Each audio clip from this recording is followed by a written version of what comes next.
Ruth Okoye stood behind the big wooden doors of New Hope Baptist Church, holding her bouquet so tight her fingers were almost white. Her wedding dress was clean and bright. Her veil rested gently on her face. Her heart was beating fast, the kind of beat that feels like joy and fear holding hands. She kept smiling slightly, even though her stomach was doing somehow. Today was her day. Inside the church, everything was full, like full. People were dressed like it was Christmas service. Women in colorful head tie and shiny lace, men in suits, some even wearing sunglasses inside like celebrities. Children sitting restlessly but quiet because their mothers were pinching them small.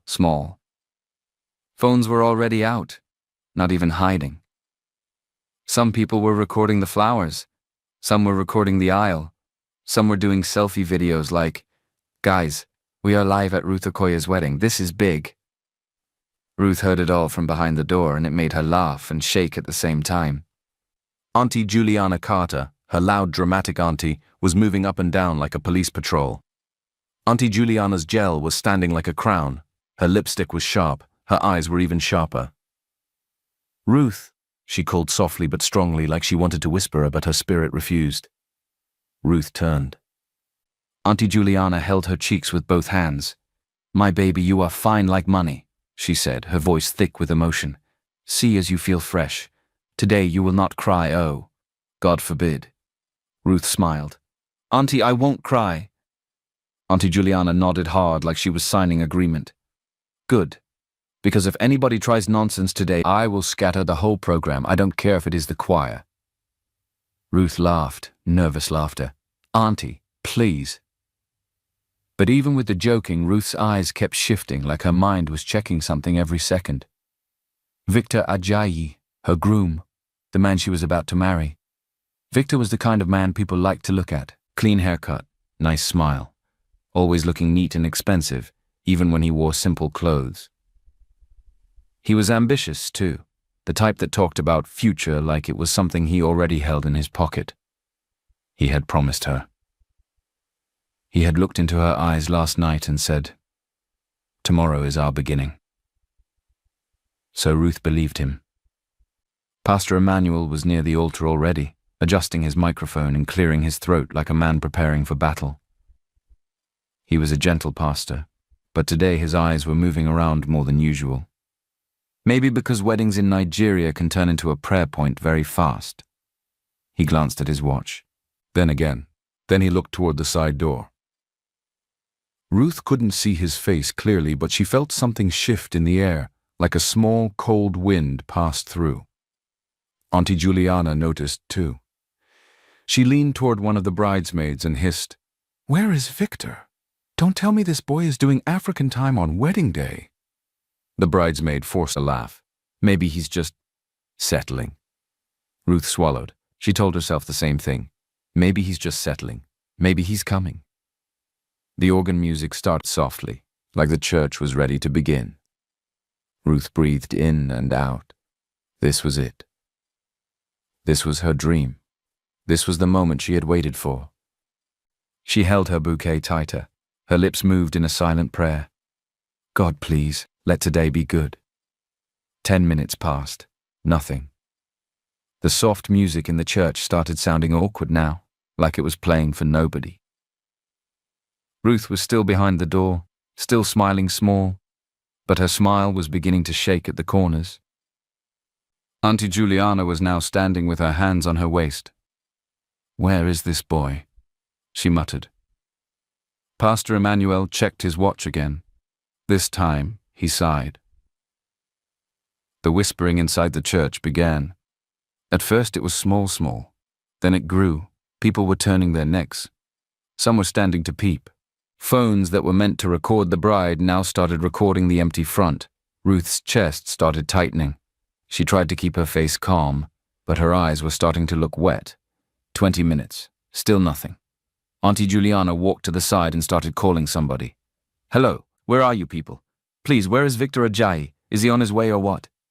She listened. Her face changed. She stepped away like she didn't want Ruth to hear. But Ruth heard her voice crack slightly. Ruth's heart jumped. She moved closer. "Auntie, what is it?" Auntie Juliana turned quickly. Nothing, he's coming. But her eyes were lying. Ruth looked past her and saw Victor's mother standing near the front row. Mrs. Ajayi. The woman's hands were shaking as she held her phone. Then the message entered again, like something just landed on her screen. Mrs. Ajayi's mouth opened. Her hand flew to her lips. She looked like somebody who'd just seen death. Ruth's blood turned cold. She stepped forward, forgetting everything. Ma, Mrs. Ajayi? The older woman looked at her. And pity entered her eyes. That kind of pity that can destroy a person. Ruth's voice came out thin. What did he say? Mrs. Ajayi swallowed hard. Her shoulders dropped. Then she whispered, almost like she didn't want the words to live. My daughter, Victor is not coming. Ruth froze. For 1 second, she didn't breathe. It felt like the whole church tilted, like somebody removed the ground under her feet. What? Ruth whispered. Mrs. Ajayi's eyes filled with tears. He said he can't do it. He said he's not ready. Ruth's bouquet slipped from her hand and hit the floor gently. But the sound was loud in her head. The church erupted into noise. People gasped. Somebody shouted, "Ha!" Somebody else said, "Jesus!" Ruth's knees suddenly became weak like rubber. She tried to hold herself. She couldn't. She fell. Right there in her wedding dress, her veil slid down. Her body shook with shock first, then the crying came like a flood. Not small crying, the kind of crying that blocks your throat.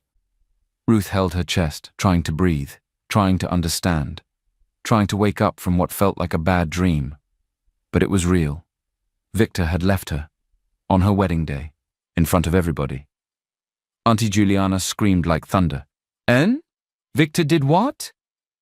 Pastor Emmanuel stepped forward, his face pale. People were already raising their phones higher. Ruth was on the floor, crying like her heart was breaking in her hands. And she couldn't stop it. Ruth was still on the floor. Her wedding dress spread around her like a white river. Her veil had slid to the side. Tears were rolling down her face like rain that refused to stop. Her chest was rising and falling like she was fighting to breathe. Inside the church, people did not even know how to behave again. At first there was silence. Then it broke. Like glass. Ah, God forbid. Is it true? He didn't come. He left her just like that? People stood up, necks turned, mouths opened. And phones went higher. Some people were recording Ruth's tears like it was Nollywood. Some people were doing whisper video. Guys, this wedding scatteroo. The groom didn't show. See the bride on the floor? Ruth heard it. Even with her crying, she heard it. Every tiny word was entering her body like needle. Pity was flying around the church like smoke, and gossip too. One woman covered her mouth and said, "Chai, shame, this is wickedness." Another one hissed quietly, maybe she did something. Men don't just run. That one entered Ruth's heart like a slap. She tried to stand, but her body refused. It was like her bones had turned to sand. She held her chest and cried harder, not because she wanted to perform, but because something inside her was tearing. Auntie Juliana Carter was no longer doing aunt again. She became full lion. She marched down the aisle like a soldier and pointed toward the entrance. "Somebody stop him!" she shouted. People looked confused. "Stop who?" "Victor! Somebody stop Victor! That foolish boy. He will not disgrace my niece and walk away like a thief." She turned to Victor's mother, eyes red. "Madam, you people planned this thing, Abi?" Mrs. Ajayi shook her head quickly, crying too. "No, I swear, I didn't know." But Auntie Juliana was not hearing anything. She faced the congregation. "This is wickedness. This is evil. In this kind of church. On this kind of altar." Pastor Emmanuel stood near the altar like a man who suddenly forgot all his Bible verses. His mouth opened, closed. He looked at Ruth, then looked at the crowd, then looked at the empty place where Victor should have stood. He whispered, "Jesus." Ruth tried to lift her head. All she saw was faces. Faces looking at her. Some with pity, some with excitement, some with judgment. And she felt naked, not her body, her soul. Like everybody could see every hope she ever carried. She cried her chest would break. Her hands were trembling. Her lips were shaking. And in that moment, Ruth wasn't even thinking about Victor again. She was thinking about one thing. How will I ever stand up from this shame? As the noise continued, something small happened on the side. Something most people would normally ignore. Near the back corner of the church, close to the entrance, there was a man with a broom. Ben Okoye. Everybody in that church knew him not properly, but by sight. He was the quiet cleaner, the one that swept every morning before service, the one who arranged chairs sometimes, the one that people walked past like he was part of the wall. Some even called him that beggar, because when service ended, he would sit quietly outside and stretch his hand for small change. He never fought anybody, never begged with noise, just silent, like a shadow. Today, Ben had been sweeping too. He had been doing his normal work, head down, minding his business. But when Ruth fell and started crying, Ben's sweeping slowed. His eyes lifted. He watched. Not like those people watching for entertainment. He watched Lasha could feel it, like the pain was touching him too. Then suddenly, Ben stopped. He dropped the broom. The broom fell gently on the floor. Tap. Some people noticed. Ern? Who is that? Is that not cleaner? Ben stepped forward. One step. Then another. The church was still noisy, but as people saw him moving, the noise started to reduce, slowly, because it was strange. A cleaner walking toward the altar during a wedding scandal. People started whispering again. What is he doing? Why is cleaner coming to the altar? Maybe he wants to pray for her. No, see as he's walking like he has purpose. Someone laughed softly. Maybe he wants to collect offerings too. But Ben did not look left or right. His face was calm. Not smiling. Not angry. Just steady. He walked down the aisle slowly. His clothes were simple and worn, clean but old. His slippers made a small sound on the floor as he moved. Ruth was still on the floor crying, but she sensed movement and lifted her head a little. Through her tears, she saw a man approaching. Not Victor. Not Pastor Emmanuel. Not Auntie Juliana. A man she had seen before, but never really seen. Ben Okoye, the quiet cleaner everybody ignored. He kept walking. And the whole church watched him like they didn't even know what to expect anymore. Because in that moment, the wedding had already died. So nobody knew what could rise from the ashes. Ben reached the front. He didn't rush. He didn't act like he was performing. He just walked like a man who had already made up his mind. Ruth was still on the floor, her eyes swollen, her face wet, her breath scattered. Auntie Juliana was still shouting somewhere behind, but her voice began to fade because people were now focusing on Ben. Pastor Emmanuel's hand was still on his Bible, but he looked like he forgot what page he opened. Ben stopped right in front of Ruth. Not beside her. Not behind her. Not like somebody coming to help her up quickly and running away. He stood in front of her like he was shielding her from the whole church. The silence was growing. Even the people holding phones slowed down, because something about the way Ben stood made people uncomfortable.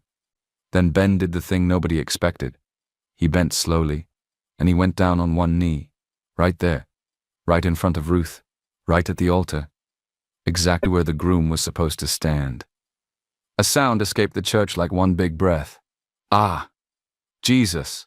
Huh? Cleaner. Auntie Juliana's mouth opened and refused to close. Some people even stood up fully, like they wanted to see well.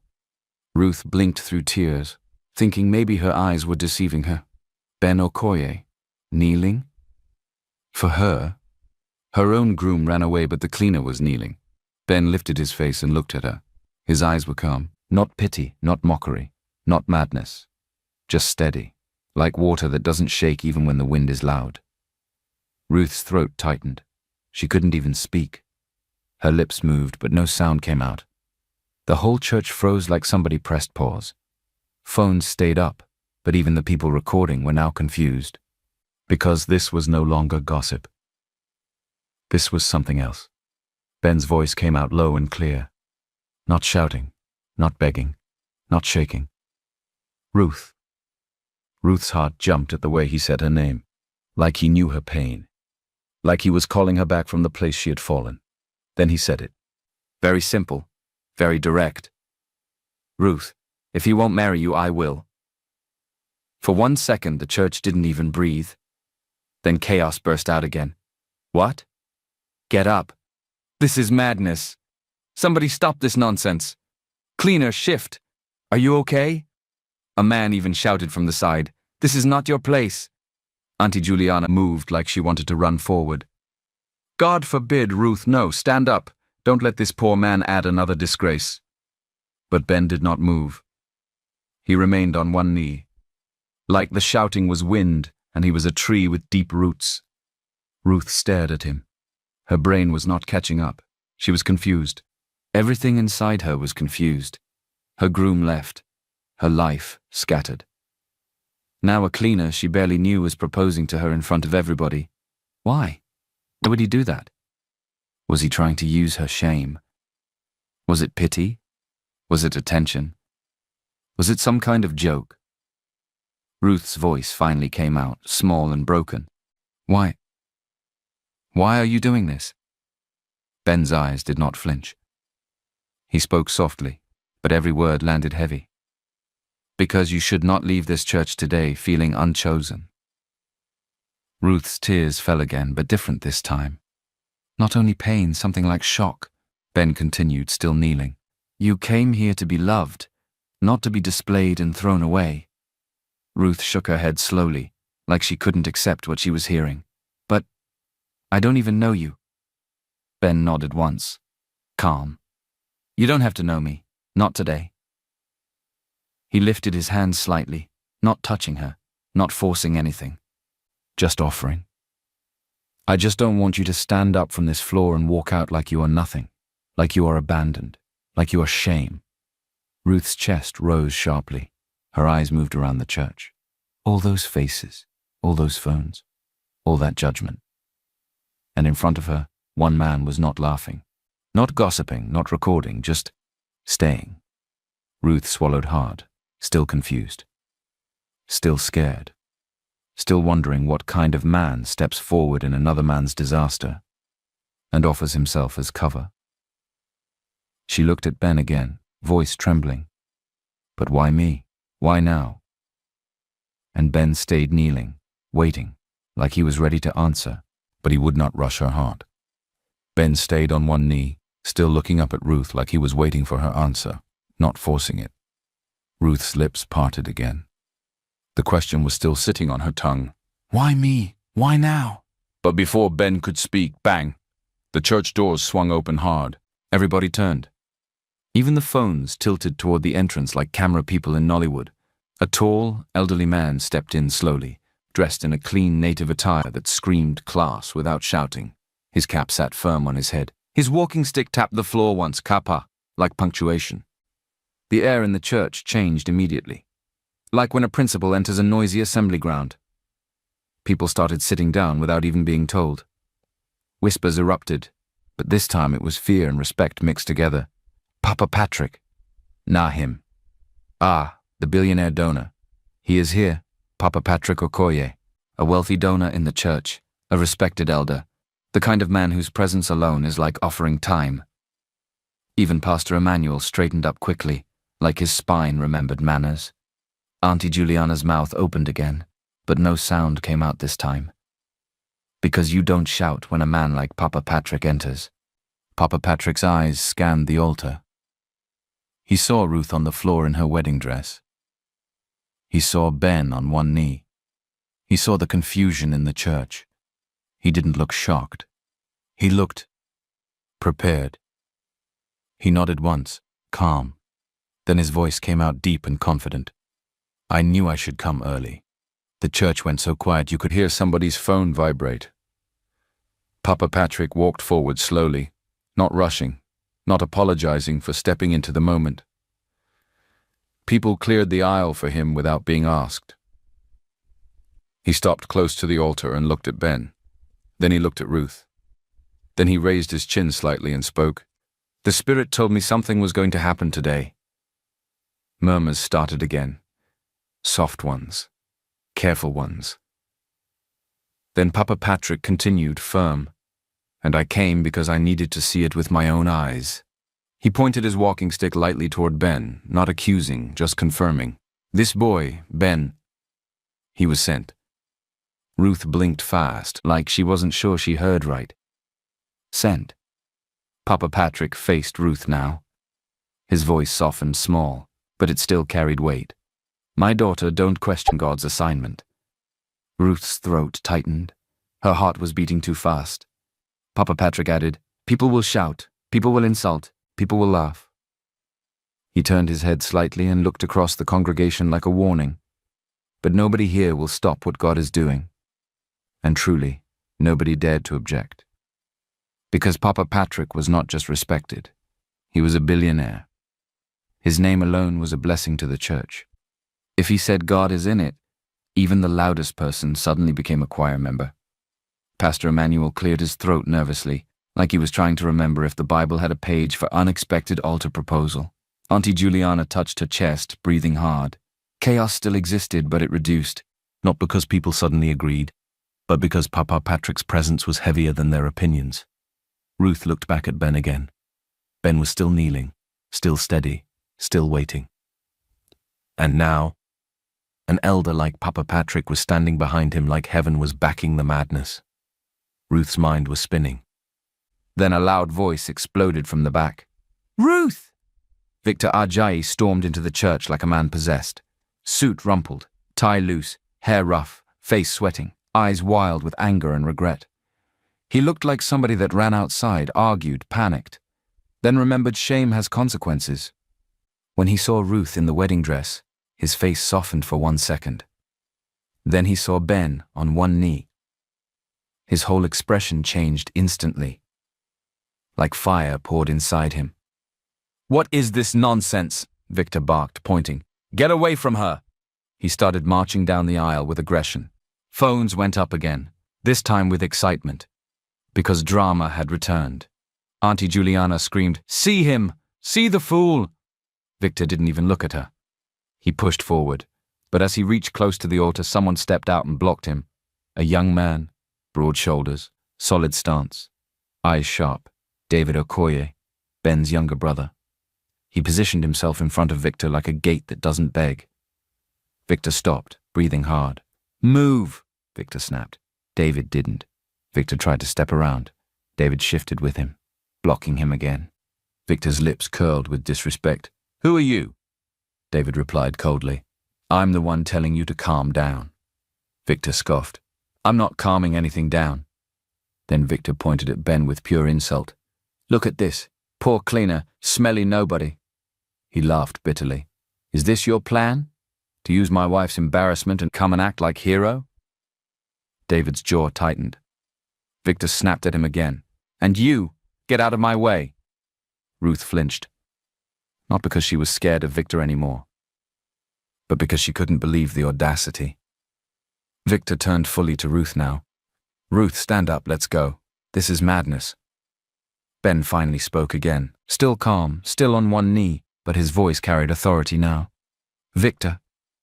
Victor turned sharply. "Don't call my name." Ben didn't blink. "It doesn't matter what you think I am." Victor laughed. "It matters. You're a cleaner." Ben's eyes stayed on Ruth, not on Victor, and his voice stayed steady. "What matters is how she deserves to be treated." That line hit the church like thunder. Even the people who were whispering paused. Victor's face twisted in anger. "You think you can give her what I can give her?" Ben finally stood up slowly, not aggressively, just with dignity. And when he stood, he didn't stand like a poor man begging for chance. He stood like a man that already chose his position. He faced Victor calmly. She deserves a man who doesn't run when it's time to stand. Victor's chest heaved. Ruth looked at Victor properly now. Messy, loud, disrespectful. The same man who ran away and still came back to control the story. And for the first time since she collapsed, Ruth's eyes hardened, not with hatred, with clarity, and she opened her mouth, ready to speak. Ruth's eyes stayed on Victor. That quiet clarity in her face made Victor panic, because for the first time he wasn't looking at a bride begging. He was looking at a woman waking up. Victor swallowed hard and stepped closer, lowering his voice like they were suddenly alone. "Ruth, please, let me talk to you." Ruth didn't move. Victor's eyes were wet now, but it didn't look like love. It looked like regret that people were watching. "I made a mistake," he rushed. "I was confused. I was under pressure. Please, just give me 2 minutes. Let me explain." He stretched his hand toward her gown, like he wanted to hold her and make the whole thing look normal again. Ruth took 1 step back. Victor's voice cracked. "I didn't mean for it to happen like this." Ruth finally spoke, and her voice didn't shake this time. "No, Victor." Victor blinked. "Ruth." She cut him off sharp. "You don't get to talk now." The church went quiet again. Even the phone stopped moving for a second, like everybody wanted to catch every word. Ruth pointed at him lightly, not dramatic, just direct. "You humiliated me publicly." Victor opened his mouth. Ruth didn't allow him. "You left me here like rubbish, in front of people, in front of my family, in front of God." Victor shook his head fast. "I swear it's not like that." Ruth's eyes flashed. "It is like that." Her voice rose slightly, not shouting, but strong enough to cut through the air. "I stood here ready to spend my whole life with you, and you didn't even respect me enough to show your face." Victor's breathing became rough. He stepped forward again. "Ruth, please." Ruth raised her palm. "Stop." Then she said the line that finished him. "I was never your priority." Victor froze. Ruth continued slower, like she was making sure the words entered his bones. "I was your option." The church reacted with small gasps and murmurs. Victor's eyes widened like she slapped him. "No, Ruth, listen." Ruth nodded once, bitter. "You know the worst part?" Victor whispered. "What?"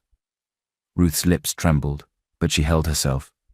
"You came back now because you saw another man stand for me." She turned her head slightly toward Ben, then back to Victor.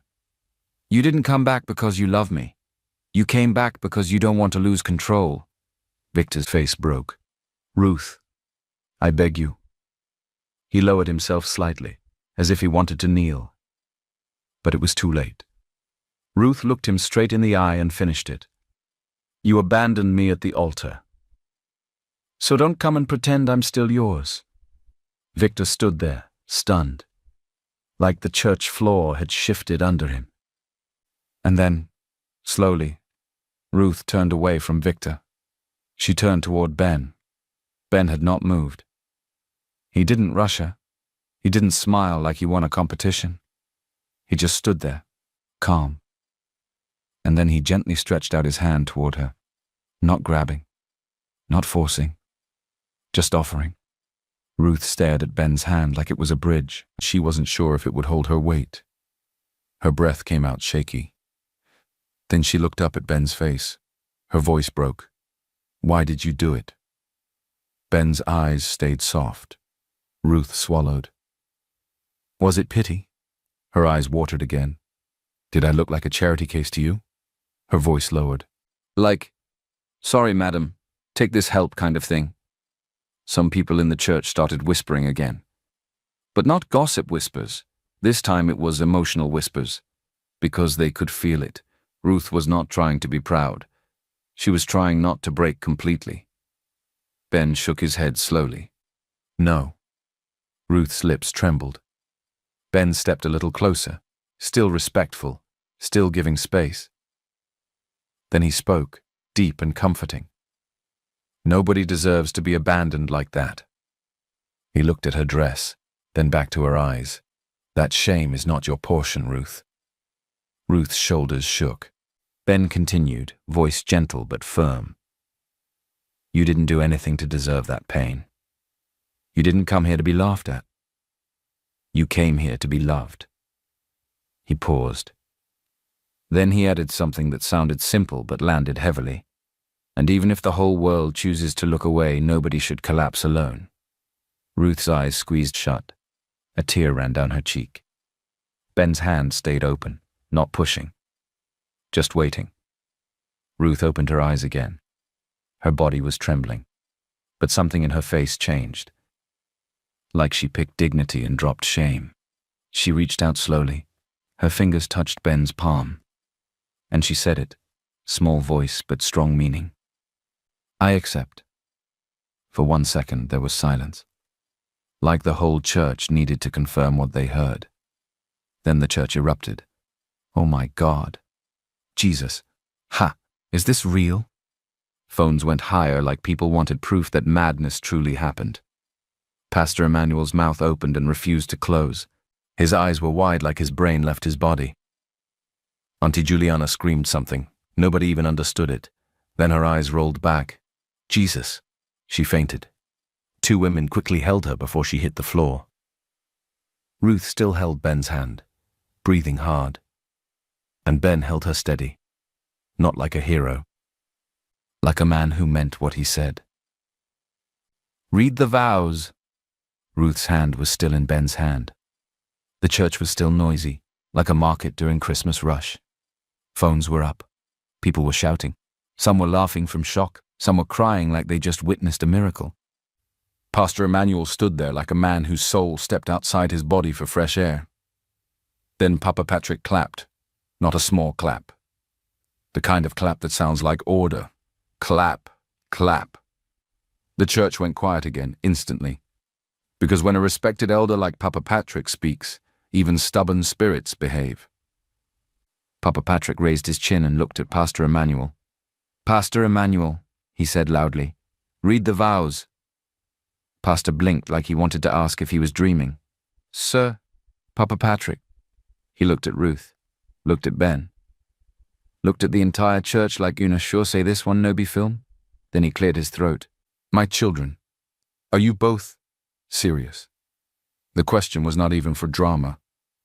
The man genuinely wanted to save his own head. Because tomorrow if Wahala enter, now him dem go blame. Ben turned to Ruth immediately. His voice was calm, not excited, not proud, just steady. "Ruth, you can still walk away." He loosened his grip slightly, giving her space. "No pressure, no shame." He looked into her eyes. "If you don't want this, I will understand." The church held its breath. Even Victor, standing somewhere with anger and shame, became quiet like his own mouth feared the moment. Ruth's eyes moved around the church. All those faces, all those phones, all those people that watched her fall. Her throat tightened. She didn't want to leave as the abandoned bride. Not today. Not like that. She nodded slowly. Not because everything was suddenly perfect, but because she was choosing to stand. "I'm not leaving," she whispered. Ben nodded once. "Okay." Pastor Emmanuel swallowed hard. He opened his Bible with shaking fingers. "All right." He started the vows immediately, like a man trying to obey before the ground opens. Ben answered clearly, respectfully, no jokes. No showing off, just commitment. Ruth said her own through tears. Her voice broke, but she forced the words out. Because she needed those words to pull her out of that humiliation. And when Pastor Emmanuel finally said, "I now pronounce you husband and wife," the church screamed again. Papa Patrick lifted both hands. "Praise! God has done it. Shame is cancelled." People started clapping wildly. Somebody shouted, "Nah film?" Ben turned to Ruth. He didn't grab her face. He didn't do anything dramatic. He simply leaned in and kissed her cheeks, gently, respectfully. One side, then the other, like a promise of safety, not romance. Ruth closed her eyes, her body still shaking. But she didn't pull away. Papa Patrick shouted again, "God is wonderful," and the church exploded one more time. After the sudden vows, everything moved fast. People rushed forward to see more closely. Some were trying to take pictures with Ruth like she was trending already. Auntie Juliana was now sitting up again, fanning herself dramatically. Jesus, Ruth, this is not what I planned. Pastor Emmanuel was still looking stressed, like he would go home and take 2 paracetamol. Ben held Ruth's hand and gently guided her toward the exit. Let's go, he said softly. Ruth nodded, like a person walking inside a dream. As they stepped outside, the sun hit her face. The church compound was full. Guests poured out behind them like a flood, and then everybody saw it. A rusty old car parked by the side. Not a wedding car. Not even small nice car. Just an old, tired car that looked like it had suffered Lagos traffic since 2003. Somebody gasped loudly. Ah, see car. Another person laughed. So this is the kind of car the bride will enter? Ruth froze. Her eyes went to the car, then back to Ben. Ben sighed quietly. I called a friend, he explained gently. I borrowed it. It's the only one we could get quick. Ruth's cheeks burned. People were staring hard. A bride in white, with a poor cleaner husband, entering a rusty car. Phones came closer. Ruth felt her stomach twist. Shame tried to climb her throat again. But Ben opened the passenger door for her like she was entering a Rolls-Royce. His voice was low. Ruth, take your time. Ruth bent and entered. The seat was dusty. The smell was old car and heat. Her gown struggled with the door. She pulled it in slowly, hands shaking. Ben went to the driver's side and entered too. He started the car. It coughed like it didn't like the assignment. People outside were still staring. Some were even following small.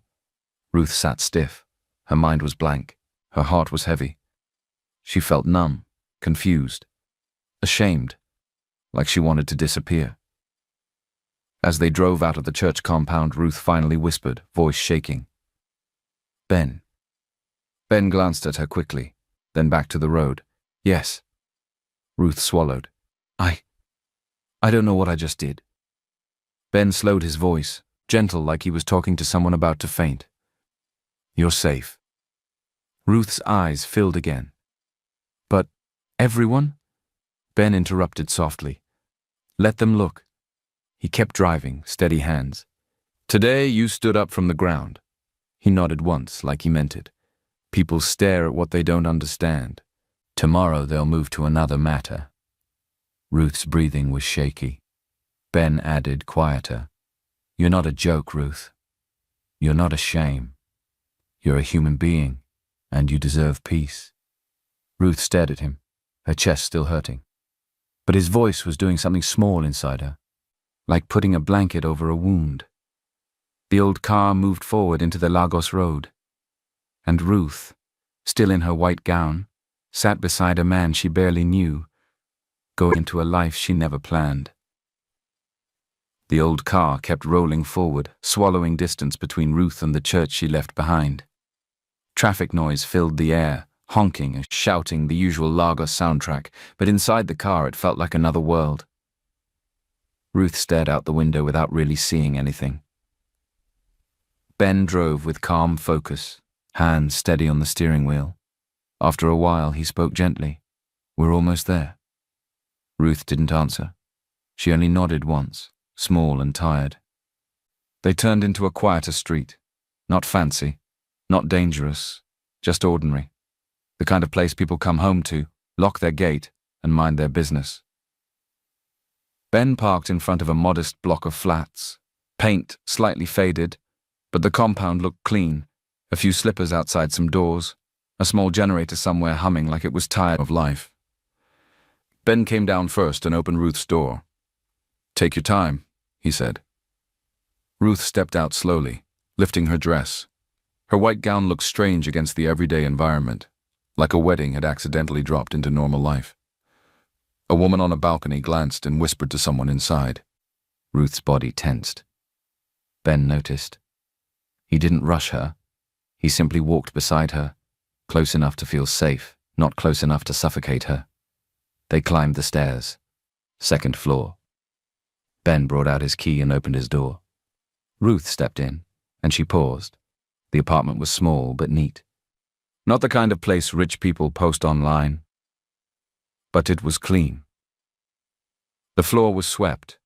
A simple couch, a small center table, curtains that looked old but washed, a shelf with a few books, a small dining table with 2 chairs that didn't match. Nothing fancy, nothing chaotic, just calm. Ruth's shoulders dropped slightly, like her body finally allowed itself to breathe. Ben placed her small bag carefully on the chair. "This is it," he said quietly. "It's not much." Ruth didn't respond.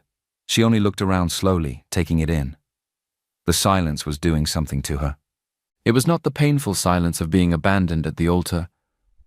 It was the quiet silence of nobody is shouting at you here. Ben cleared his throat gently. "There's water in the bathroom if you want to freshen up." Ruth nodded again. Ben hesitated, then added, "Ruth, you can leave any time." Ruth turned to him, eyes tired. Ben continued, voice steady. "I mean it. If you want to go tomorrow, next week, any time, you can go. I won't hold you here. I won't use today to trap you." Ruth's throat tightened again, but she forced the words out. "I don't want to think." Ben nodded as if he understood completely. "Okay."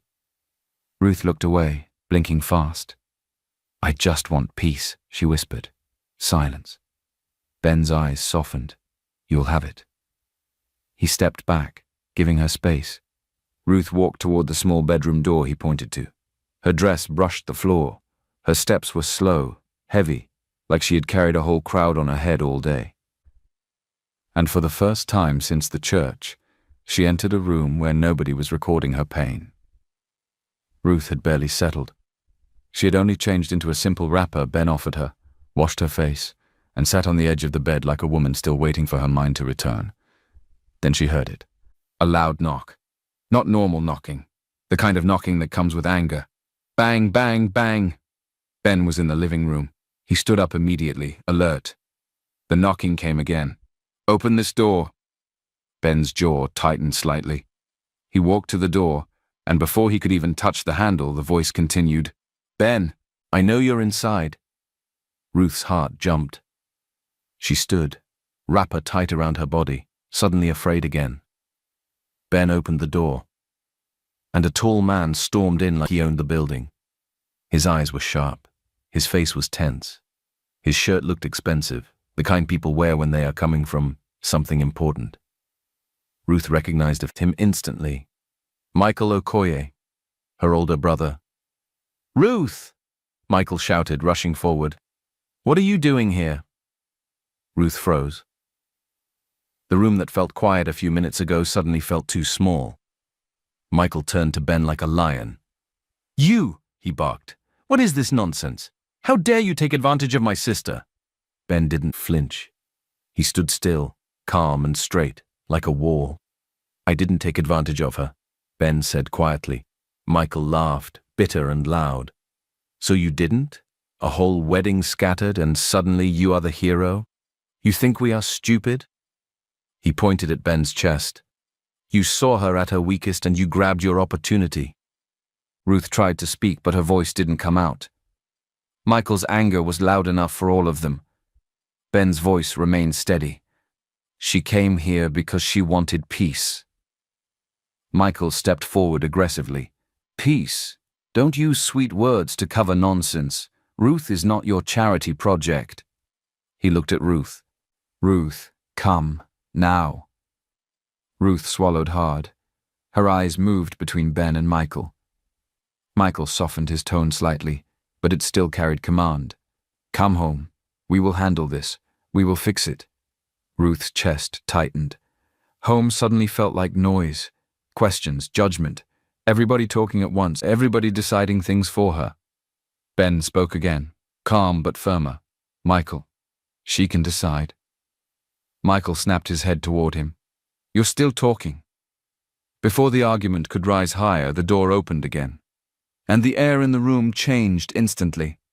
Papa Patrick walked in, not rushing, not shouting, just walking with authority like his presence alone was enough to calm foolishness. 2 men followed behind him, quiet, serious looking. Not bodyguards exactly. but the kind of men that don't play. Michael turned sharply.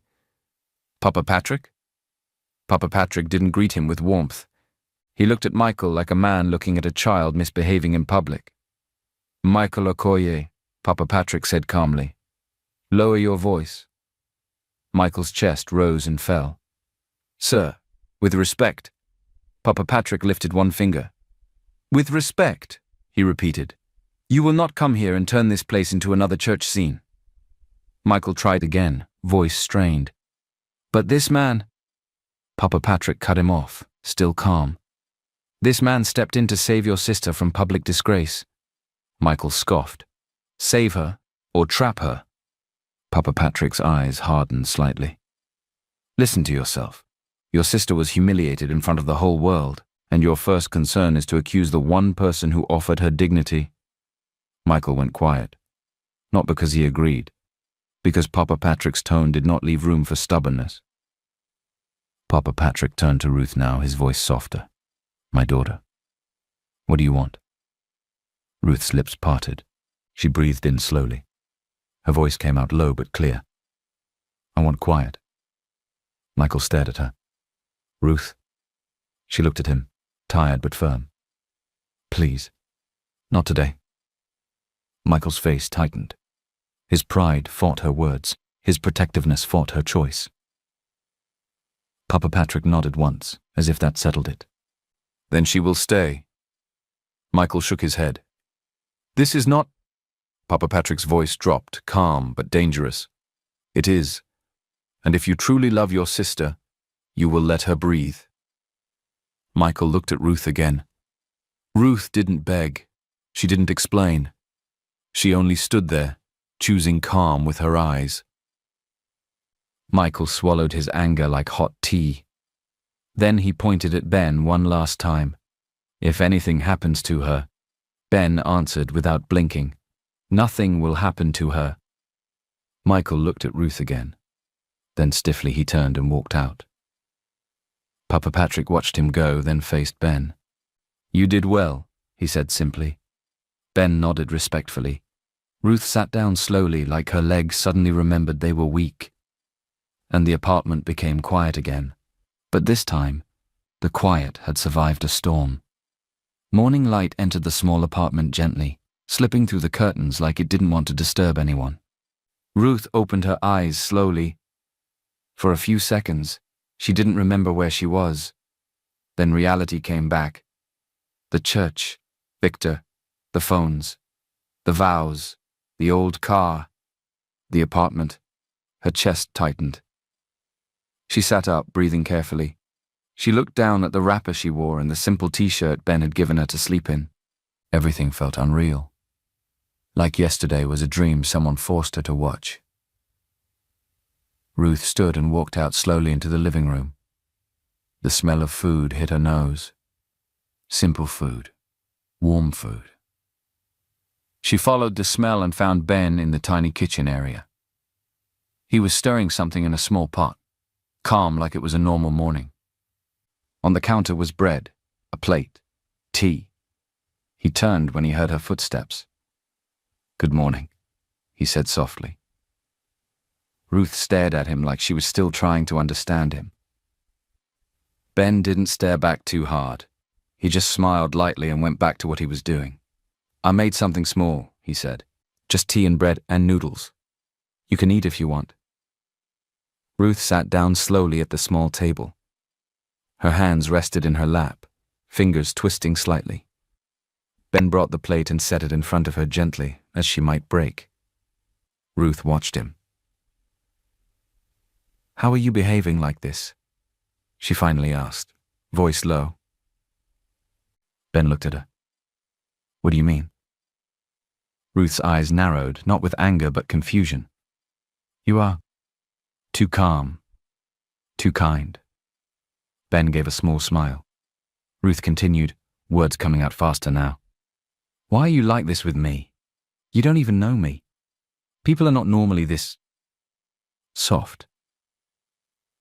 Ben sat opposite her, not too close.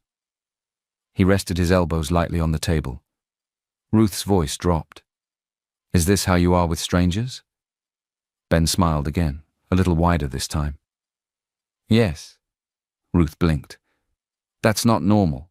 Ben chuckled quietly. Maybe. Ruth stared at him, searching his face. Why? Ben's eyes softened.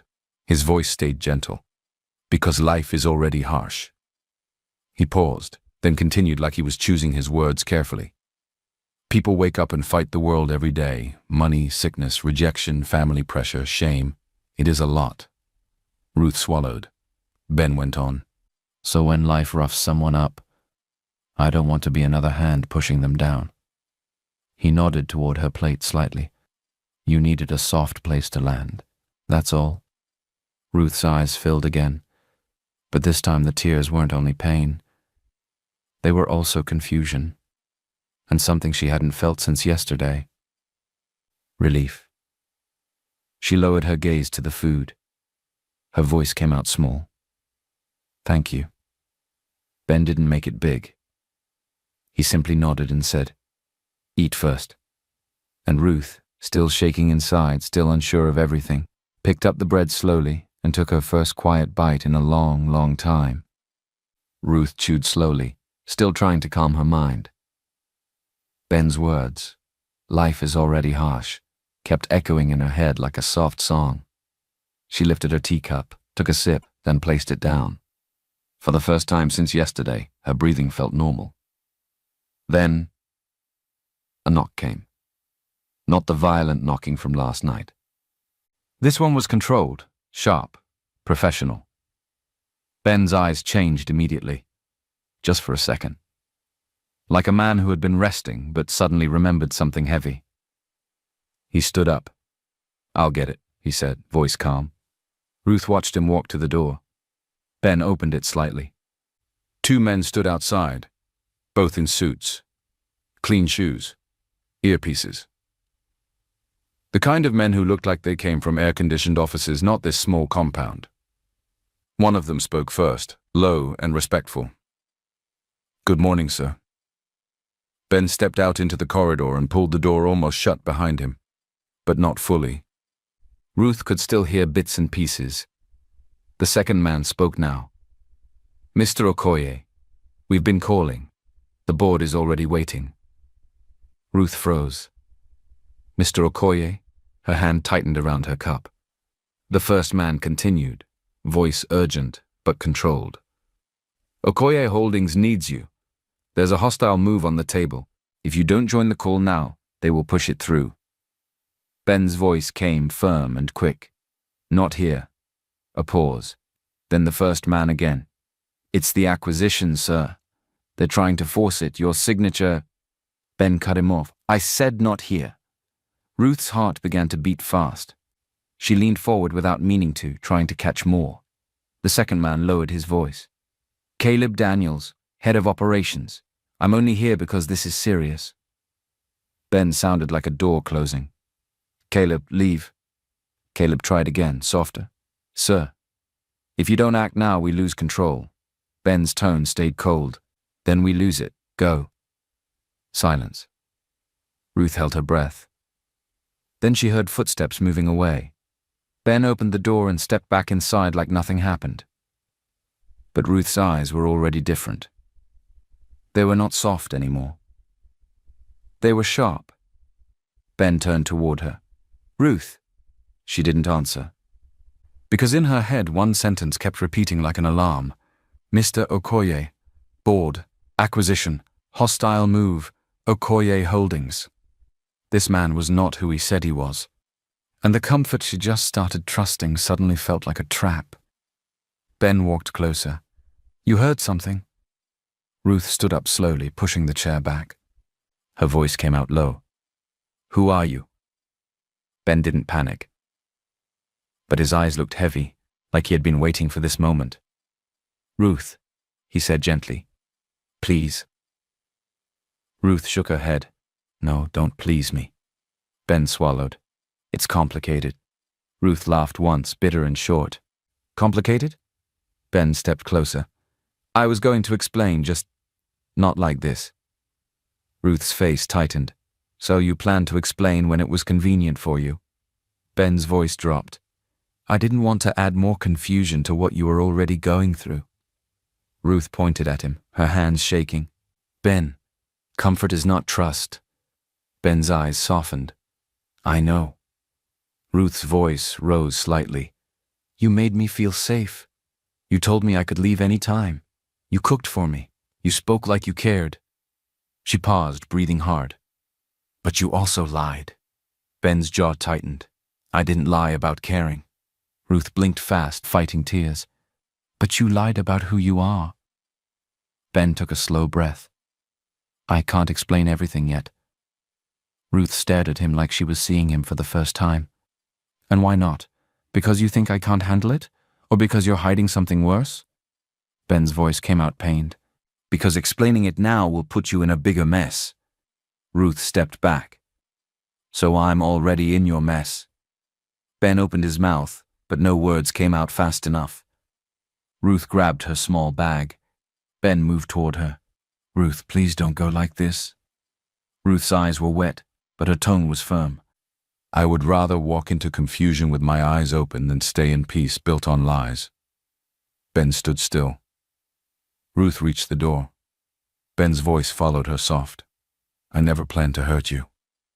Ruth didn't turn back. Her hand held the handle. She whispered almost to herself, but you did. Then she opened the door and walked out. Her heart felt like it had been ripped twice, first by Victor, now by the man who held her up after the fall. Outside, the morning sun hit her face, but she felt cold.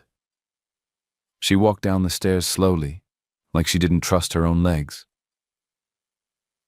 And when she reached the compound gate, she didn't even know where she was going. She only knew she couldn't stay. Ruth walked without direction, wiping tears with the back of her hand. Her phone buzzed. She ignored it. Another buzz. She ignored it. She just wanted air. She just wanted distance. Then a familiar voice called her name from behind. Ruth. Her body stiffened immediately. She turned. Victor Ajayi, standing there like he had been looking for her. His shirt was rumpled, his eyes were tired, his face carried that same desperate energy from the church. He walked toward her quickly. Ruth, please listen to me. Ruth's voice came out sharp. What are you doing here again? Victor held out his hands like he wanted to touch her but didn't dare. I'm sorry. I'm sorry for everything. I've been trying to reach you. Ruth scoffed. You abandoned me at the altar. Victor nodded, eyes pained. I know, I made a mistake. Ruth stepped back. A mistake is forgetting your keys, not humiliating someone in front of a whole church. Victor's face hardened a bit, like frustration was mixing with regret. And now you're with that lowlife cleaner? Ruth's eyes flashed. Don't you dare. Victor blinked. Ruth. She cut him off. You don't get to insult Ben. Victor laughed bitterly. So you don't even know what he is. Ruth, you deserve more than... Ruth stepped closer, voice low and dangerous. You left me. You broke me in public. You don't get to come back now and start talking about what I deserve. Victor swallowed. I'm trying to save you. Ruth narrowed her eyes. Save me from what? From the shame you created? Victor opened his mouth, then stopped, because a car door clicked behind him. Ruth's eyes shifted. A black car was parked a few steps away. Tinted windows, classy, quiet. Then someone stepped out slowly like she was stepping out of a movie. A woman, well-dressed, clean, controlled. She wore confidence like perfume. Her hair was neatly styled. Her makeup was soft but expensive. Her eyes looked calm, but not friendly. She adjusted her handbag and walked forward. Victor stiffened slightly, as if he suddenly remembered he wasn't alone. The woman smiled at Ruth, polite and sweet. Hello, Ruth. Ruth stared. She knew that face. She had seen her around Victor before. Victor always said the same thing. She's just a friend. The woman extended her hand like she was doing charity. I'm Linda Ajayi. Ruth didn't shake her hand. Victor's jaw tightened. Linda's smile stayed. She spoke gently, but her tone carried control. Victor is upset. He hasn't been himself. I told him to come and apologize properly. Ruth watched her closely. Something about Linda's voice felt like she was not helping. She was managing. Ruth looked at Victor. Victor looked away. Ruth's stomach tightened. Because Linda didn't speak like someone who came to support a friend. She spoke like someone who owned the situation. Owned Victor. Ruth's voice came out slow. So you came with him? Linda smiled again. Yes. Ruth's eyes moved between them. Victor had always insisted Linda was nothing. Yet here she was, arriving like a partner, not a friend. Linda turned slightly to Victor, her voice still sweet. Victor, calm down. Victor obeyed immediately, like her words were a remote control. Ruth's chest rose and fell. She stared at Victor again. And in that moment, Ruth knew something clearly. Victor did not run alone. Someone was behind him. Someone was controlling the story. And Linda Ajayi's smile looked like the beginning of another fight Ruth never asked for. Ruth stood there for a moment, staring at Linda's calm smile. Something clearly. Victor did not run alone. Someone was behind him. Someone was controlling the story. And Linda Ajayi's smile looked like the beginning of another fight Ruth never asked for. Ruth stood there for a moment, staring at Linda's calm smile. Then she turned and walked away. Victor called her name once, twice. She did not answer. She walked until the road became quiet, until the noise in her head became the loudest thing around her. By the time she got home, her legs were tired, her eyes were swollen, and her chest felt tight like someone tied rope around it. She pushed open the door and entered her small sitting room. Her phone buzzed again. This time she looked. A message from a number she didn't know. "Congratulations, sis. You done marry billionaire-o." Ruth frowned. Her fingers shook as she opened Instagram. 1 post, 2 posts, 3 posts. All of them the same thing. A photo from the church. Her in her gown. Ben in that cleaner uniform. And the headline in bold letters. "Abandoned bride marries billionaire heir." Ruth's heart dropped. Her mouth opened, but no sound came out. She refreshed the page. Another blog. Another headline. "Okoye Holdings heir shocks Nigeria. Marries abandoned bride at altar." Ruth's knees went weak. She sat down slowly like the floor was moving. "No, no, no." She whispered it like prayer. She didn't even know what Okoye Holdings was, but everybody online was talking like Ben was royalty. People were arguing in comments. Some were praising her. Some were insulting her. Some were calling her a smart girl like she planned it. Ruth pressed her palm to her forehead. "I didn't know," she whispered. "I swear I didn't know." The door opened hard. Michael Okoye walked in. Ruth's older brother. The same brother that wanted to drag her away from Ben's apartment like Ben was a criminal. But today, Michael's eyes were shining like he just found a winning lottery ticket. He rushed inside with his phone held up. "Ruth! Ruth! Do you know what is happening?" Ruth looked up slowly. Her voice was tired. "I just saw it." Michael laughed, full of excitement. "Saw it? This thing is everywhere. Everybody is shouting your name online. Do you know what this means for us?" Ruth stood up, shaking her head.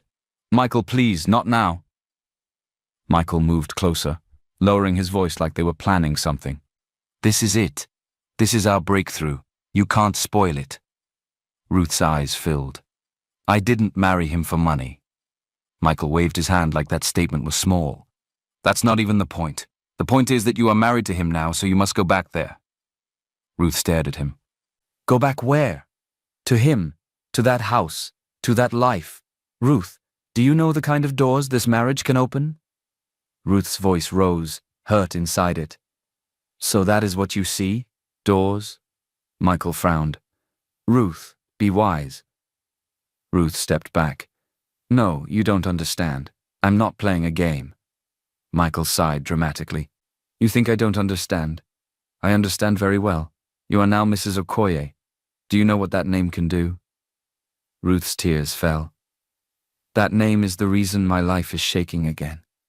Michael's face hardened. You better control yourself. Don't go and ruin this blessing because of pride. Ruth wiped her face quickly. It's not pride, it's truth. Michael pointed at her phone. Truth or not, the world already believes it, so act like it. Ruth shook her head again and again. I didn't marry him because he is rich. I married him because I didn't want to leave that church broken. Michael scoffed. Now you know he is rich, so stop overthinking it and enjoy it. Ruth's voice dropped low, firm. You won't force me, not this time. Michael stared at her like she was crazy. Ruth picked up her phone and walked past him. Her hands were trembling, but her mind was made up. She needed to hear the truth from one person. Ben. So she called him. Once. No answer. Twice. No answer. Her throat tightened. She tried again. This time he picked. Ruth, Ben said softly. Just hearing his voice made her chest ache. Where are you? She asked. A pause. Then, are you safe? Ruth almost laughed from pain. Safe? Ben, my face is on every phone in Nigeria. Ben exhaled slowly. I know. Ruth's voice cracked. Meet me somewhere, please. Another pause. Then he said, There's a small park not far from your area. The one with the old swings and the big trees. I'll be there. Ruth hung up and left the house without looking at Michael again. At the park, the air was quiet. Children were playing far away. A woman was selling groundnuts near the gate. Everything looked normal, like the world didn't just turn her life upside down. Ben was already there. He stood under a tree wearing simple clothes, no uniform, no broom, just Ben. When Ruth saw him, she stopped walking. Her eyes moved over him like she was trying to match two different people in one body. Ben stepped forward carefully. Ruth. Ruth didn't greet him back. She held up her phone and showed him the headline. Ben looked at it once, then looked away. Ruth's voice was low. So it's true. Ben nodded. Yes. Ruth's lips trembled. Why didn't you tell me? Ben didn't defend himself quickly. He sat down on the bench like someone carrying a load. Then he patted the space beside him. Ruth didn't sit. She crossed her arms, like holding herself together. Ben spoke gently. My name is Ben Okoye, that part is true. Ruth swallowed. And Okoye Holdings? Ben nodded again. It's my family's company. It's our empire. Ruth stared at him. So you were pretending? Ben shook his head. I was hiding. There's a difference. Ruth's eyes narrowed. Explain. Ben looked up at her, calm but serious. Ruth, people don't love me the way they claim. They love what they can get from me. Ruth's expression softened for 1 second, then hardened again. So you decided I shouldn't know anything? Ben stood up now, meeting her eye to eye. I didn't plan for any of this. Ruth let out a small, bitter sound. But it happened.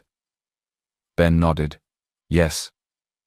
Then he spoke slowly, like he wanted her to see every piece clearly. I started working in that church not long ago. I needed quiet. I needed to disappear for a while. Ruth's breathing slowed. Ben continued. Every Sunday I watched people come in. They would pray. They would cry. They would lift hands. They would claim love. He paused. Then after service, those same people would walk past the cleaner like he was air. Ruth's face changed. Ben's voice remained soft. They didn't greet. They didn't notice. They didn't care. Ruth swallowed. Ben looked down briefly, then back up. But you did. Ruth's throat tightened. Ben said, That morning you greeted me. Properly, like I was human. Ruth blinked. Ben added quietly, You even gave me a bottle of water. Ruth's eyes widened a bit as the memory returned. She had done it without thinking. Ben continued, I didn't know you were the bride at first. I just saw you earlier and thought, This woman is kind. Ruth's voice came out small. And that is why you did it? Ben nodded. When I saw you stranded at the altar, Ruth, I couldn't watch. He took a step closer. I know that kind of pain. Being seen but treated like you don't matter. Ruth's eyes filled again. Ben spoke like he was begging her to understand. Nobody deserves to collapse alone in public. Nobody. Ruth's shoulders dropped slightly, but her voice still shook. So you married me because I gave you water? Ben shook his head quickly. No, I stepped forward because you were being destroyed. I married you because you said yes, because you chose dignity over shame. Ruth stared at him, trying to fight the tears. Ben's face turned serious again. And there's another reason I was hiding. Ruth whispered. What? Ben's jaw tightened. I have enemies. Ruth felt cold. Ben said, one enemy in particular. Ruth's voice dropped. Who? Ben answered, clear and heavy. Ashton Group. Ruth sat down slowly this time, like her legs finally accepted they couldn't hold all of this. Ben remained standing, watching her face. Ruth asked carefully, what is Ashton Group? Ben exhaled once. They're a rival company, powerful, rich, angry. Ruth's eyes lifted. Angry because of you? Ben nodded. Because of Okoye Holdings. Ruth whispered. And who leads them? Ben's voice became even more controlled. Kelvin Ajayi. Ruth's stomach tightened. The same surname as Victor. Ben's eyes didn't move. Yes. Ruth's heart beat faster. Ben continued. Kelvin Ajayi is the CEO of Ashton Group. He has tried for years to destroy Okoye Holdings. Ruth's voice was quiet. Destroy how? Ben explained, simple and direct. By absorbing us, breaking our investors, buying what he can, attacking what he can't buy, making us look unstable so the world will doubt us. Ruth stared at him. And you disappeared because of that? Ben nodded. My disappearance made them think I'm weak. It made them think I was running. It gave them confidence. Ruth's lips parted. And now, this marriage. Ben's face tightened with regret. It made everything loud. Ruth's eyes filled again. You didn't plan it? Ben shook his head slowly. No, I didn't. He paused, voice lower. I only knew I couldn't leave you standing there. Ruth looked away, wiping her tears quickly. Ben stepped closer, softer now. But the truth is, once the world saw Okoye attached to you, it became a signal. Ruth whispered. A signal to who? Ben answered, to Kelvin Ajayi. Ruth swallowed hard. Ben's voice was calm, but the meaning was dangerous. He will not ignore you, Ruth. Not anymore. Ruth looked up at him, fear and anger mixing. So I got pulled into your war. Ben nodded once. Yes. Then he added quietly, and I'm sorry. Because you didn't deserve another fight after the one Victor gave you. Ruth stared at him, breathing hard, as the park suddenly felt too open and too exposed. And for the first time, Ruth understood something painful. The wedding that saved her dignity might have placed a target on her back. Ruth's hands were still shaking from everything Ben just said. The park suddenly felt too open, like anybody could be listening. Ruth looked around, then looked back at Ben. Her voice came out sharp, like pain turning into anger. So tell me the truth, Ben. The full truth, not half-truth. Ben held her gaze. His face was calm, but his eyes looked heavy, like he was about to drop a stone into water. Okay, he said quietly. I'll tell you everything. Ruth's heart beat fast. Ben took a slow breath. Victor is connected to Kelvin Ajayi. Ruth froze. Her mouth opened slightly, but no words came out. Ben continued, careful and direct. Victor is Kelvin's inside man, his errand man in high-level deals, the one he uses to enter places he cannot enter himself. Ruth's eyes narrowed. Why would Victor agree to that? Ben's jaw tightened. Because Kelvin has dirt on him. Ruth blinked, What kind of dirt? Ben didn't go into details yet. He just said the truth the way it was. Enough to ruin him. Enough to destroy his name. So Victor is controlled. Ruth's chest rose and fell sharply. So Victor is not just wicked. He's a puppet. Ben nodded. Yes. Ruth's lips trembled. But he loved me. At least I thought. Ben's voice softened slightly. I believe he had feelings for you. That's why Kelvin used you. Ruth's face twisted in pain. Used me how? Ben looked down for a second, then back at her. He was ordered. Ruth's throat tightened. Ben said it slowly so it would land properly. Kelvin ordered Victor to humiliate you at the altar. Ruth's eyes widened. Her whole body went cold. Ben continued. Kelvin noticed Victor had a soft spot for you, and Kelvin also knew I had a soft spot for you. Ruth swallowed hard. Ben pointed back to the beginning like connecting dots. He saw how you treated me that morning. The greeting, the water, the kindness. Ruth's voice cracked. So it was planned. Ben nodded once. Yes. Kelvin wanted me exposed publicly because a hidden man is hard to attack. Ruth's face tightened with disgust. And Linda? Ben didn't hesitate. Kelvin and Linda believed I would step out to save you. Ruth's eyes filled with tears again, but these ones were hot. She stood up suddenly, as if sitting was too weak for what she felt. So I was a pawn? Her voice broke on the word. A bait. Her breathing became uneven, like she might throw up. I was the goat they tied in the market to catch a lion. Ben stepped closer fast. Ruth! Ruth pointed at him, anger shaking her finger. Don't pity me. Don't comfort me like a child. Tell me the truth. Was I just a pawn in your rich people war? Ben's voice became firmer, not loud, just solid. No. Ruth's eyes were wet but sharp. Ben said it again, clearer. No, you were not a pawn. Ruth laughed once, short, painful, but everything happened exactly the way they wanted. Ben nodded. Yes, they planned to disgrace you, to force my hand. Ruth's voice was bitter, and you walked right into it. Ben looked at her with steady eyes. I walked into the part where you were bleeding in public. He paused. Ruth, the plan was theirs, but my choice was mine. Ruth blinked. Ben continued, gentle but strong. Kelvin wanted you broken. He wanted you to crawl out of that church like trash. Ruth's throat tightened. Ben said, I didn't let that happen.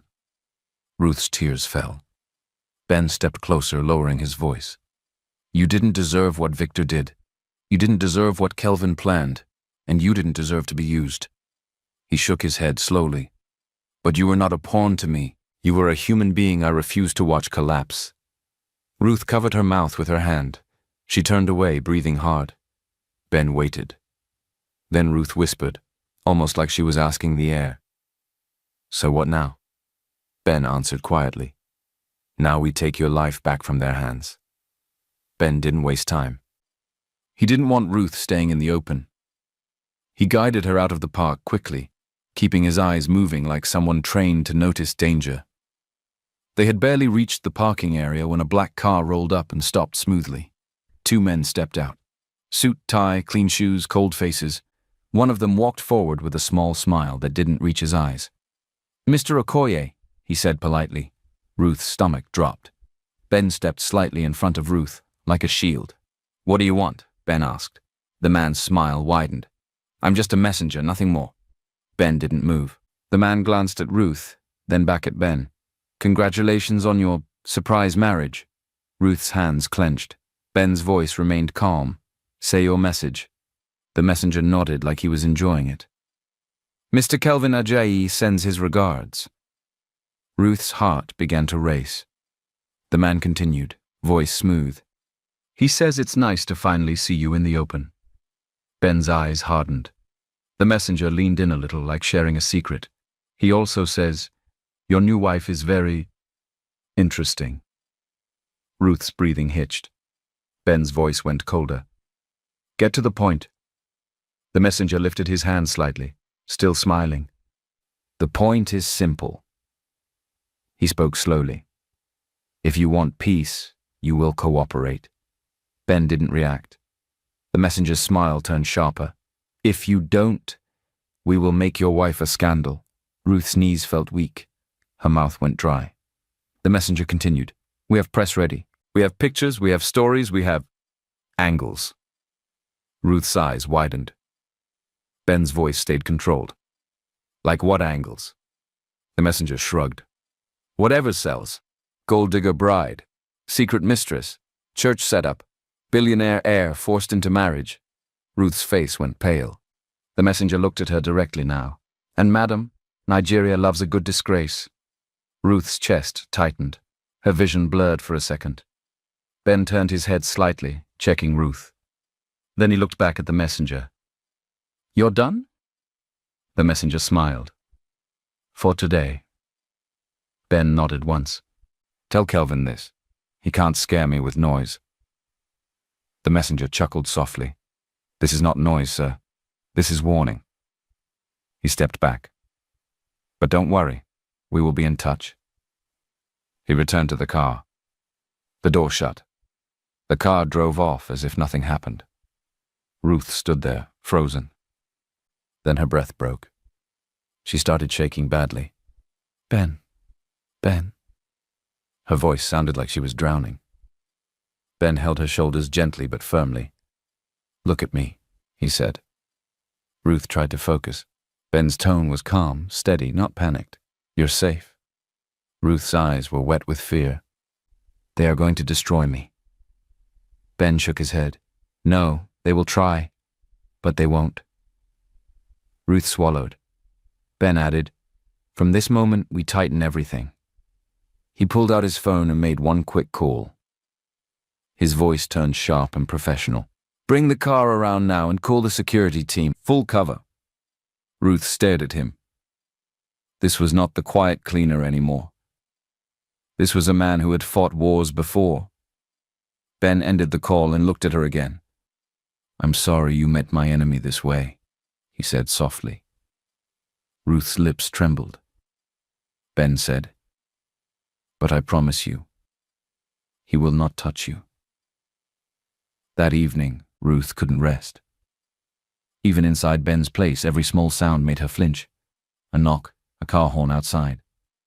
A footstep on the stairs. Her mind kept replaying the church. Victor's absence. The humiliation, the headlines. Now this threat. She sat on the edge of the bed, hands locked together. Ben stood near the window, watching outside like a guard. Ruth finally spoke. Ben, I need space. Ben turned slowly. His eyes were gentle. Okay? Ruth looked up, surprised. No argument, no control, no pride. Just okay. Ben asked, Where will you feel safe? Ruth hesitated. I don't know, somewhere neutral, somewhere I can breathe. Ben nodded. I'll take you to a good hotel, clean, quiet, secure. Ruth's heart beat fast. And you? Ben's voice stayed calm. I'll stay close. Ruth swallowed. They drove in silence. The city lights passed them like blurred lines. When they got to the hotel, it was neat and bright. Security at the entrance. Cameras. A calm lobby. Ben got down first, opened her door gently. He walked her inside, handled the check-in quickly, then escorted her to the room. At the door, Ruth paused. Ben said softly, I'll stay outside until you enter and lock the door. Ruth stared at him. You'll stay outside? Ben nodded. You asked for space, I'm giving it. Ruth's throat tightened. She opened the door, entered, and turned back. Ben was still standing there, calm, like a wall. Ruth whispered, Ben. Ben's eyes lifted to hers. Yes. Ruth wanted to say something. Thank you. Sorry, I'm scared. Don't leave. But the words didn't come out. She just nodded slowly. Ben nodded back. Lock the door, he said gently. And call me if you need anything. Even if it's just to hear a human voice. Ruth's eyes burned. She locked the door, She leaned back against it, breathing hard. Then she slid down slowly to the floor. The room was quiet, too quiet, and that was when the truth hit her in a different way. Not the headlines, not Kelvin, not Linda, not Victor. Another truth, one she didn't want. She was starting to fall for Ben, not because he was rich, but because he was safe. Because he didn't use her fear to control her. Because he gave her dignity, even when she was broken. Ruth pressed her hand to her chest, and that scared her more than Kelvin's threats. Because how do you protect your heart when the person you're falling for is the reason danger found you in the first place? Ruth was still on the floor by the hotel door when her phone buzzed. She wiped her face quickly and stood up, trying to look normal, even though her eyes were swollen. Another buzz. A message from Ben. "Someone will come to check on you, please don't panic." Ruth's heart beat faster. A few minutes later there was a soft knock. She hesitated, then checked the peephole. A man in a neat suit stood outside, calm and respectful, hands visible. "Madam Ruth?" he asked gently through the door. Ruth unlocked it slowly but kept the chain on. "Yes?" "My name is Caleb Daniels," he said. "I work with Mr. Ben Okoye." Ruth's stomach tightened. Caleb spoke in a low voice like someone who understood fear. "I came to warn you. This hotel is too public." Ruth swallowed. Caleb continued. "Reporters are already sniffing around. Ashton people too. They always move like flies. They pretend they are guests, staff, anybody." Ruth's hands started shaking again. Caleb noticed. He softened his tone even more. "Mr. Ben hasn't slept," he said. "He's been outside, watching, planning, worried." Ruth looked down. Caleb added quickly, "But he won't pressure you. He told me to tell you that clearly. Your space still matters." Ruth felt a twist in her chest. Because that was Ben. Even when he was suffering, he still didn't want to trap her. Ruth's voice came out small. "So what do I do?" Caleb paused. "I can't command you," he said. "But I can tell you the truth. If you stay here, you'll be found. Not because you're weak, because this place is loud." He offered her a small card. "If you choose to leave, call this number. A car will come quietly." Ruth took the card with trembling fingers. Caleb stepped back. "One more thing," he said. Ruth looked up. Caleb's eyes were serious. "Ashton is not playing. They want to break him, and they will use you to do it because you are the only soft spot they can touch." Ruth's throat tightened. Caleb nodded once, then left the hallway calmly as if nothing happened. Ruth closed the door and leaned on it. She felt torn in two. Part of her wanted to run far away from all of this. And part of her wanted to go to Ben right now, just to stop him from standing alone in the dark, like a guard dog that never rests. Ruth had barely sat down when the next knock came. This one was louder, harder, annoyed. She checked the peephole again and her stomach dropped. Michael, her older brother. Ruth opened the door a little. "Michael, how did you—" Michael pushed past her like the room belonged to him. Ruth's eyes widened. "Michael, what are you doing?" Michael looked around the hotel room with disgust. "So this is where you're hiding," he said, "enjoying billionaire treatment." Ruth's chest tightened. "Leave," she said. Michael laughed. "Leave? Are you mad? Do you know what you've done to this family's name? Do you know what people are saying?" Ruth's eyes narrowed. "You came here for my feelings? Or you came here for money?" Michael's face changed. He stepped closer. "Listen to me. Hold that billionaire. Hold him tight. This is your chance. Don't behave like a goat with no sense." Ruth's hands clenched. Michael continued, voice rising. "You will not lose this thing. You will not spoil it for us. Do you hear me? For once in your life, do something useful." Ruth's breathing became shallow. She stared at him. And something inside her finally snapped. She pointed at him, shaking. "Useful?" Michael blinked. Ruth's voice rose, clear and angry. "Do you know what I have done for you?" Michael scoffed. Ruth stepped closer now, not afraid. I paid your school fees when you were stuck. I covered rent when you lost your job. I carried shame and silence so you could stand tall outside. I swallowed my pain and smiled at family meetings so nobody would know how tired I was. Michael's eyes shifted. Ruth's voice broke slightly, but she didn't stop. And now you come here, into my room, after I was disgraced in front of the whole world, and you are telling me to hold a billionaire? Michael opened his mouth. Ruth cut him off. No. She took a step forward. I am not your investment. Michael's face tightened. You're being stupid. Ruth laughed bitterly. No, Michael. I'm finally being free. Michael moved closer like he wanted to intimidate her. Ruth didn't flinch. If you love money more than your sister, then you don't deserve access to me. Michael hissed. So you'll throw away this blessing? Ruth's eyes flashed. Stop calling everything blessing when your heart is greedy. She grabbed her bag. Michael stared. Where are you going? Ruth's voice was firm. Somewhere I can breathe. She walked past him. Michael tried to grab her wrist. Ruth pulled away fast. Touch me again and you'll regret it, she said. Michael froze. Ruth walked out. In the lobby, Ben's vehicle was already waiting quietly like it had been watching her heart from a distance. The door opened. Ben was inside. His eyes lifted to her immediately. No pressure, no questions. Just concern. Ruth got in, shaking. Ben's voice was low. Are you okay? Ruth swallowed hard. Ben. Her voice cracked. Take me somewhere I can breathe. Ben didn't ask where. He just nodded once and told the driver, go. They drove far from noise, far from cameras, far from people who like to shout online like they knew your life. When they arrived, Ruth realized it wasn't a mansion. It was a private property hidden behind tall trees and quiet gates.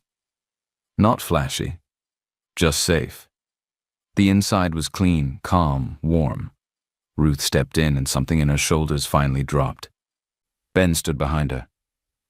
This is one of my private places, he said softly. Only a few people know it. Ruth turned to him. His face looked tired. Not small tired. Deep tired. Like a man who hasn't rested in years and still keeps standing. Ruth's voice softened. Ben, have you slept at all? He smiled a little.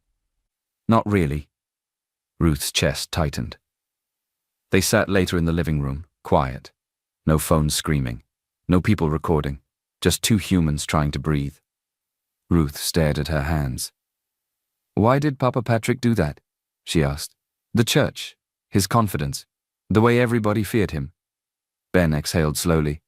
Because Papa Patrick is not my father. Ruth looked up quickly. Ben met her eyes. He is my grandfather. Ruth blinked. Ben continued, voice low. He has been on my neck to settle down for years. Always saying I'm too lonely. Always saying work is not a wife. Ruth's lips parted slightly. Ben's eyes softened. He was supportive because he saw what happened to you, and he saw me step up, and he believed maybe God finally used my stubborn head for something good. Ruth swallowed. Ben's voice dropped even further. My mother passed away long ago. After that, I became hard. I became private. I stopped trusting love. Ruth's eyes were gentle now. Ben continued. Papa Patrick has been lonely too. He hides it with money and church donations. But I know. That day in the church, he looked happy, like he was seeing a new future. Ruth's throat tightened. She spoke softly. So you were really that lonely? Ben didn't deny it. Ruth stared at him for a long moment. Then she whispered, almost like a confession. I was lonely too. Ben's gaze held hers. The room felt warm, quiet. Their breathing slowed. Ben moved closer slowly like he was asking permission with his body. Ruth didn't pull away. Their eyes stayed locked. And then they kissed. Deep. Real. Not rushed. Not hungry. Just two people choosing each other for one small moment in a world that kept trying to tear them apart. Then beep. Ben's phone. They pulled apart sharply. Ben picked it up, eyes narrowing as he read. Ruth's stomach tightened. "What is it?" she asked. Ben's voice went cold. "It's a message." He turned the screen to her. "We know where you are." Ruth's heart sank. Almost immediately, the lights outside shifted. Movement. Footsteps. Not casual footsteps. Purposeful. Skilled. Ben stood up fast. He made a call. His voice turned sharp and controlled. "Lock everything." Ruth stood too, fear rising. "Ben." He looked at her. "Stay behind me." Before she could reply, a loud hit on the gate. Then another. Then silence. Then the sound of something being bypassed. A door alarm beeped. Then died. Men entered. 3 of them. Dark clothes. No jokes. No shouting. Just cold eyes. The leader spoke like someone delivering groceries.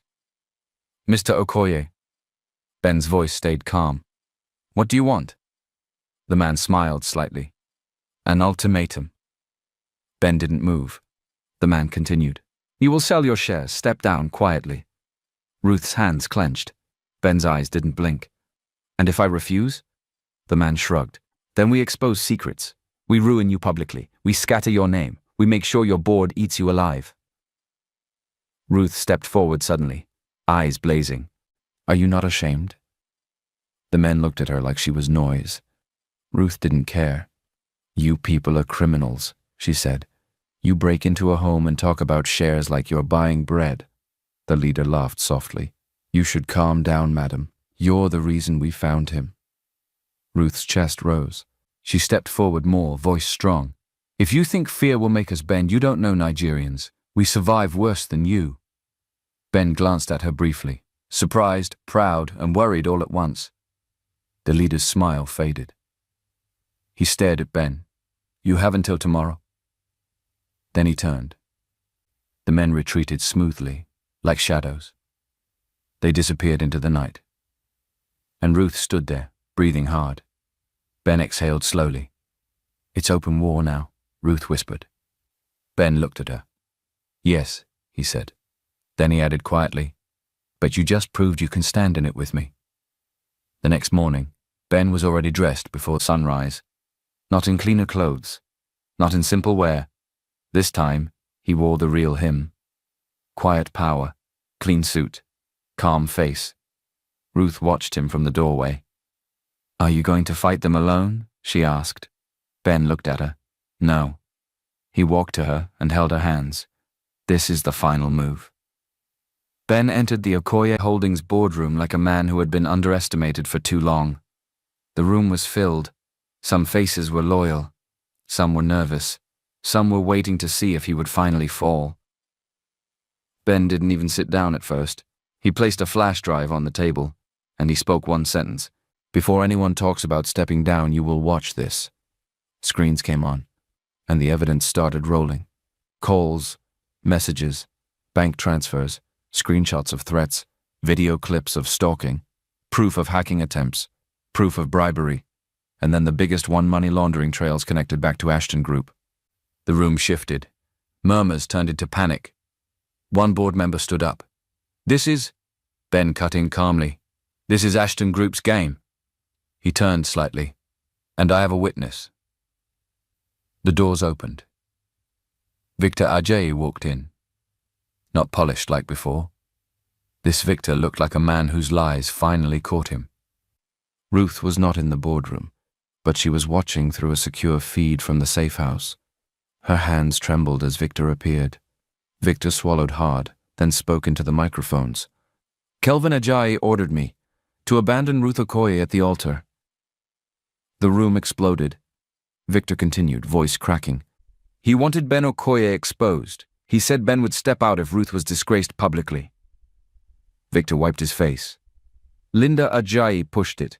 She monitored everything. She kept calling me, checking if the humiliation was complete."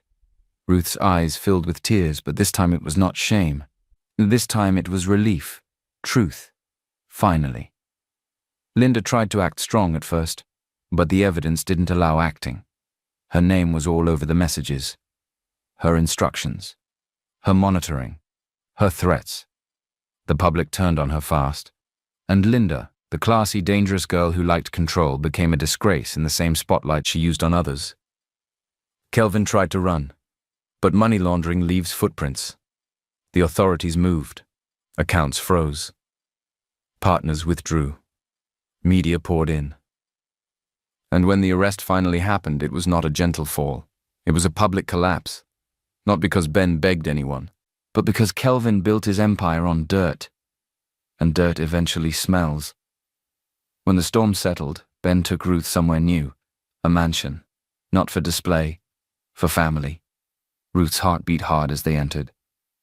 And there he was, Papa Patrick again. Standing tall, Bible in hand, but smiling this time like a man who could finally breathe. He opened his arms. "My daughter," he said warmly. Ruth froze, emotional. Ben guided her forward gently.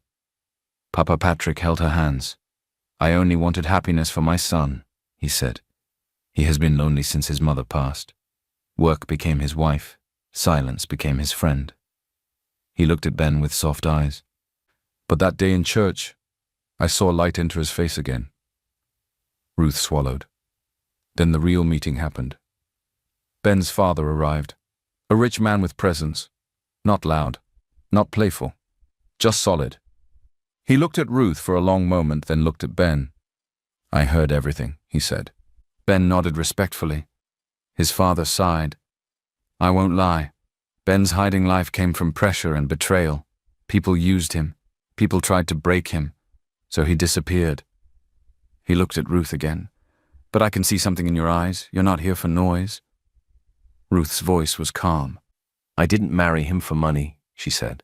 "I married him because he refused to let me be destroyed in public." Ben's father nodded slowly.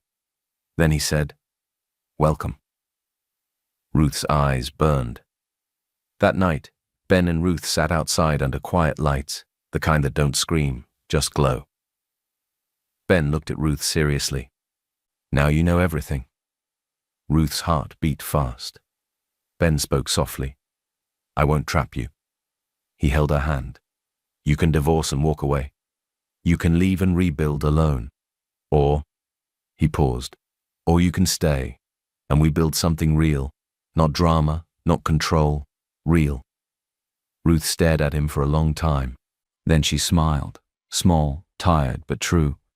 "I've been controlled before," she said. "I've been used before." Ben's eyes softened. Ruth continued, "But you..." She shook her head gently. "You protected me without holding me hostage." Ben swallowed. Ruth squeezed his hand. "So I'm staying." Ben's breath released like a man who had been holding it for months. Ruth added, "Not because you're Ben Okoye." Ben looked at her. Ruth smiled. "I'm staying because you're the man who stepped forward when the whole church stood there filming my pain." Ben's eyes shone. He leaned in and kissed her, this time on the lips, slow and respectful, like a promise. And for the first time since the wedding day, Ruth didn't feel like an abandoned bride. She felt chosen. Not by noise, not by money, by love that showed up when it mattered. The threats ended. The war finished, and their new life began quietly, the best way a real life starts.